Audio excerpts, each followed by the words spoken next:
Dear students, dear guests, dear colleagues, first of all, let me introduce myself. My name is Елена Шустова. I am a Vice Rector for International Cooperation of Alihan Bukikhan University, Kazakhstan.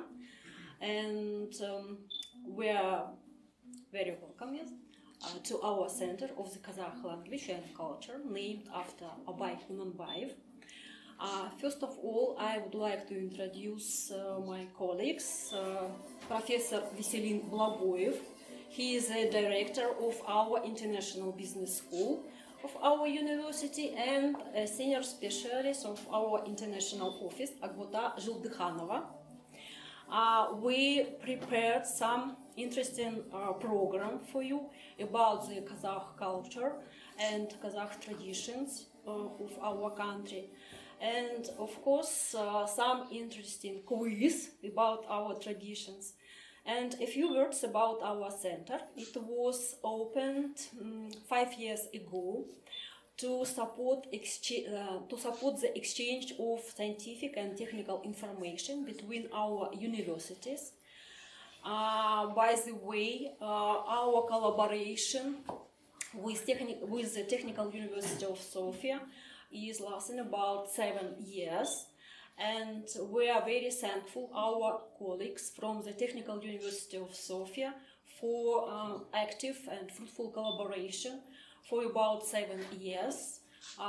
We have been organized many different joint programs and projects like student academic mobility programs, invitation foreign professors to our university to give lectures for our students, and of course different types of internships for undergraduates, doctoral students, and also for our teachers.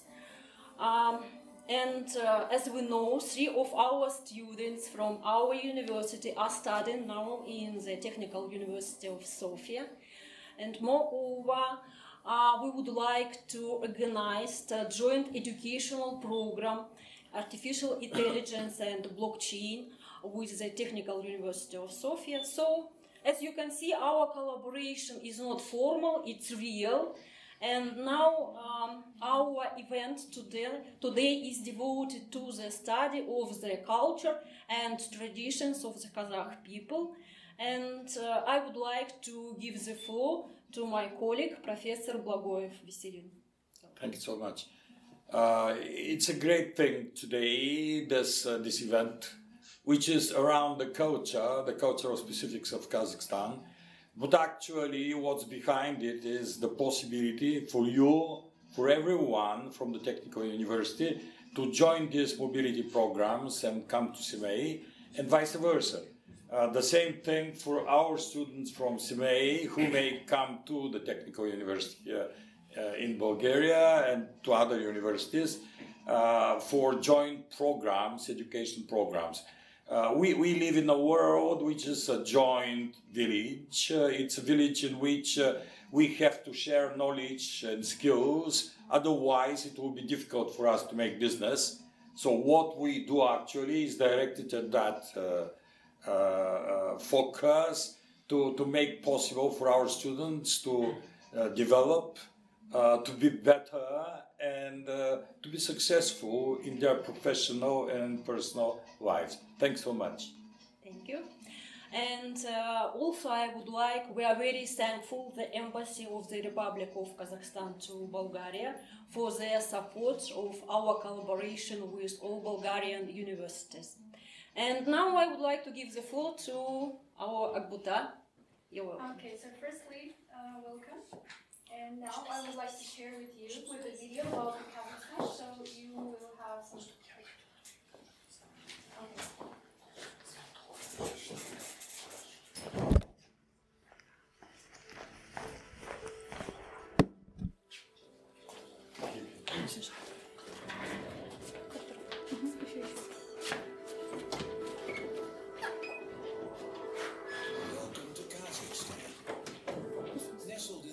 Central Asia, Kazakhstan is the world's largest landlocked country.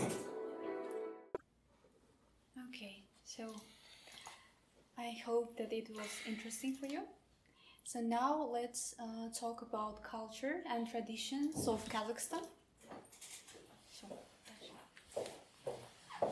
So Kazakhstan is a diverse country, so with a rich cultural heritage, and over time, these cultures have blended together to create a distinct culture, Kazakh culture, so that it's celebrated and cherished by its people.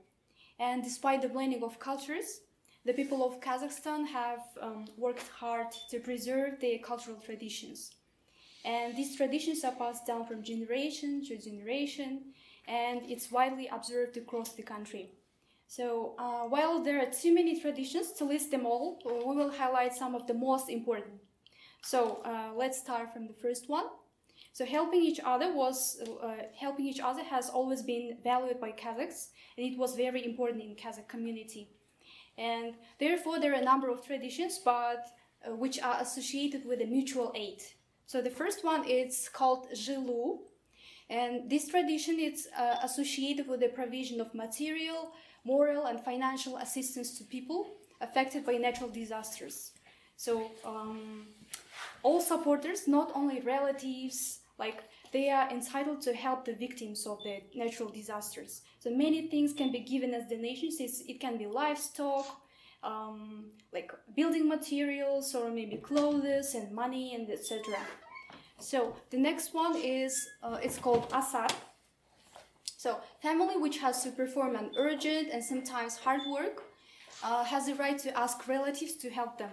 So not only relatives, it can be friends or neighbors, etc. And at the end of the work, the rich table is laid, as a gratitude for the people who helped them. So, and the next one, it's called Bel Koterer.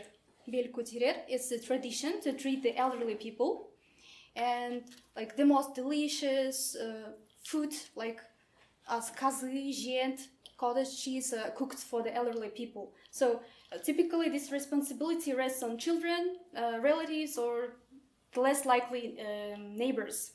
So, and Bel Koterer is an example of caring of elderly people. So the next one is Konak Ası. So it's called Konak Ası. It's the main tradition of Kazakhs. In the Kazakh society, there is an unofficial law voiced in ancient times which says meet a guest as the god's messenger. So hospitality is considered a sacred duty in the Kazakh society, and any traveler, he or she knows that he will be welcomed in anywhere in the Kazakh land. So, and this one is the Kazakh yurta, as you saw in the video. It's the Kazakh national, traditional, shelter.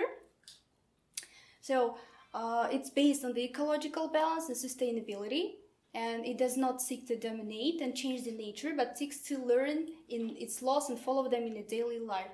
So the construction of a yurta, so it's a round-shaped, construction with a dome. And if explain the structure, there are three main parts, which include shanarak, it's the top of the yurt. So as you can see, the first, and kirige, it's wall carcass, and uvik, carcass part from kirige to the shanarak. So, and it's usually covered with pieces of materials and carpets from inside and the outside too. So, and if we talk about the Kazakh cuisine, so the our national dish is bish parmak, and there are some facts about the Kazakh cuisine. So the main ingredients are meat, flour, and milk products. So, but nowadays, they are common used in the cuisine. And also, Kazakhs are known for people that they consume a lot of tea. So almost every meal is followed by tea, tea with milk. And usually it's not spicy like our food. And there are many high-calorie dishes like flour, meat, etc. So this is bish parmak, so the main dish of Kazakh cuisine. And usually Kazakh people, they welcome their guests with bish parmak. So name of the dish is translated like bish parmak, 5 fingers. So because like in ancient times, Kazakhs ate beshbarmak with their like fingers, with their hands, using their hands. So, and the main ingredients is meat, pasta, like into like small parts, and as well as herbs. So, concerning to the national clothes, so as you can see in the photo, like they were simple and rational, and elegant and beautiful like elements they were given to clothes. Like they used materials such as velvet, silk, and brocade. So it it showed of the wealthiness of the owners. So generally, like Kazakh women traditionally wore a dress with a waistcoat. So as you can see on the photo and on me. So men's clothing consisted of the double undervest, jidye, it's called jidye, and lower pants, so made of light fabric, and the upper of clothes and sheepskin of thick cotton fabric. So, about the Kazakh music, so it has a long and rich history, and we can distinguish like people as Akın, it's a bard, Jırao, it's an epos teller, Anşı, a singer, Küşe, an instrumentalist, like the person who plays on instruments, Artyakşı, a fairy storyteller, and Ki, humorist, among the Kazakh national musicians. So, the musical instruments, like it's transferred from generation to generation, and which call until our days. So, dombra. Dombra is a Kazakh national instrument, and it's probably the most popular instrument, musical instrument. So its gentle, soft, and velvety melody sound is produced only, like it uses only 2 strings. And nowadays, some cues, they are like performed in rock or modern pop style. So, and according to archaeologists, along the Dombra, there was an instrument which called kobis. So it was also one of the most common musical instruments, and like kobis, it was like communication with the spirits. So as you can see on the photo, so it looks like this, and so it has characteristic like of howling of wolves, cry of swans, running horses, and etc. So if we talk about the Kazakh traditional sport, so it's still practiced nowadays in Kazakhstan, and it's like important part of the national culture. So the first one, it's called kokpar. Kokpar, it's the like masculine sport where 2 teams, like from 5 to 10 people in each team, they like they grapple over a decapitated goat. So, and the distance between 2 goalposts is 300-400 meters, and it lasts 15 minutes. So, and in case of a draw, horsemen have to have the second round.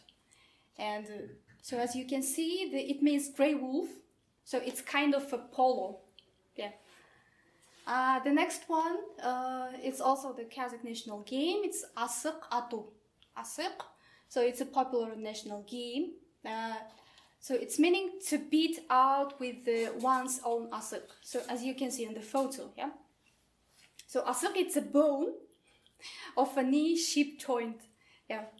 And there are several asıks from a row at a certain distance, and which become the property of a player, yeah. So let's talk about the national holidays. So one of the most important holiday is Nauruz. So it's celebrated from 21st to 23rd in March, and it's known like it's called the spring equinox. It's observed in Kazakhstan, and many other Eastern nations like celebrate this holiday. So it's a symbol of spring, new beginnings, prosperity, and etc. So the next holiday, it's called Unity Day. Like it's celebrated on the 1st May, and like different cultures, nationalities. So it was said in the video that there are over than 130 nations live in Kazakhstan. So they, like, all of them, they have lived for many centuries in Kazakhstan, and on this day, on the 1st of May, they like gather together and celebrate the Unity Day. So, and it's one of the main like principles. So the next holiday, it's called the Constitution Day. It's usually celebrated on the 3rd of August. So it recognizes the basic principles of the state, and which were approved as a national referendum on like 30th of August 1985. And so, and one of the most important holidays, it's of course the Republic Day. It's celebrated on 25th of October, and our president like proposed to restore this holiday as a national holiday. So now we celebrate it. The next holiday, it's called the Independence Day. It's celebrated from 16th to 17th of December. And on 1991, like a new era began in the history of Kazakhstan. It's like gained to its independency, so from the Soviet Union. So it's one of the like most important holidays. So as we like, if we talk about the famous like people from Kazakhstan, the first one and the most famous, it's Abay Kunanbayev. I think maybe you know about him. So he was a known, well-known Kazakh poet, great thinker. So our century is called on behalf of him. Yeah.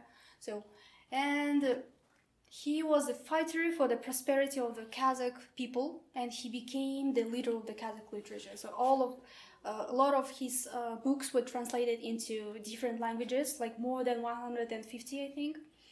And so that's it. The second person is Mukhtar Awezov. He also was a writer, and he is a playwright, critic, and he known for his novel The Path of Abay. So The Path of Abay Kunanbayev, so which is considered a masterpiece in Kazakhstan, yeah, and maybe in the worldwide, I think. So the next person is Baurzhan Momishulu. He was a hero, World War II hero, and recipient of the Hero of the Soviet Union. So he played a like significant role in the defense of Stalingrad. So the next person is Nursultan Nazarbayev. He's an ex-president of the Kazakhstan, a former president, and yeah, he like influenced it a lot in the country's history. So the next person is our president, our current president. He is a diplomat and politician, and he like served as Kazakhstan's prime minister from 1999 to 2002, and now yeah, he is the second president. So the next person is Abulkhan Kosteyev. He's an artist, painter, yeah, one of the most famous painters of Kazakhstan, and he received several awards, and he was well known for his for using an oil and watercolors in his paintings. Yeah, so and a lot of his paintings are you can see a lot of his paintings in the different museums in the world, maybe in Russia, in Kazakhstan, like in state museums, in national gallery museums, and etc. So the next person is Timur Bekmambetov. He is a director, film director, and theater, film producer, screenwriter, and clip maker. Yeah. The next person is Gennady Golovkin. He's known as Triple G. Maybe some of you know about him if you interested in boxing. And he's a professional boxer. He has won multiple middleweight and has an impressive record in the ring. Yeah. And the next person is Dimash Kudaibergenov. Maybe you know about him. He is a singer, young singer from Kazakhstan. Yeah. And he was known to millions of people in a short time. Yeah. Nowadays he's a very, popular in the worldwide. Yeah. So. And the next person is Alexander Vinokurov. He is a cycler, bicycle racer. He won numerous prestigious races, including the Tour de France. and the Olympic gold medal. Yeah. And the next person, her name is Rosa Rumbayeva. She is a singer, yeah, songwriter, actress, and he contributed a lot to Kazakh pop music. Yeah, and she's an ambassador for UNICEF. Yeah. So thank you for your attention. So it was like, I think you know more about Kazakhstan. So the next we want to show you